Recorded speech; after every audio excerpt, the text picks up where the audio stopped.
ప్రభుత్వం మనకు డబ్బులు ఇవ్వలేదని, బైఫర్కేషన్ యాక్ట్ అమలు చేయలేదని, ప్రొవిజన్స్ అన్ని కూడా చేయలేదని, రాజ్యసభలో ఇచ్చిన హామీస్ కూడా అమలు కాలేదని 29 సార్లు వెళ్ళడం, ఫైట్ చేయడం, అడగడం, ఇంకా రాకుండా పోవడం, లాస్ట్ బడ్జెట్ పెట్టారు కాబట్టి ఆ బడ్జెట్లో కూడా లేకపోతే నేను చాలా బాధపడి అక్కడి నుంచి గట్టిగా అడగడం మొదలుపెట్టాం.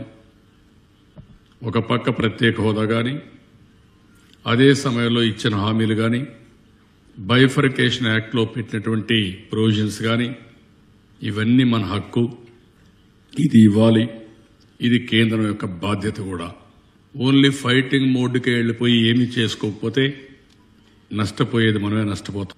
ఒకటి, మన హక్కుల కోసం పోరాడడానికి నో సెకండ్ థాట్స్, గట్టిగా పోరాడతాం, సాధించే వరకు ఎట్టి పరిస్థితులు వదిలిపెట్టే సమస్య లేదు, సాధిస్తాం.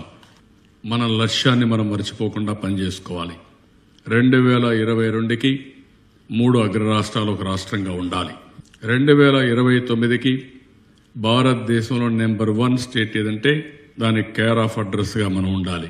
2050కి ప్రపంచంలోనే ప్రిఫర్డ్ డెస్టినేషన్, బెస్ట్ డెస్టినేషన్ ఏదంటే దానికి కేర్ ఆఫ్ అడ్రస్గా ఆంధ్రప్రదేశ్ ఉండాలి.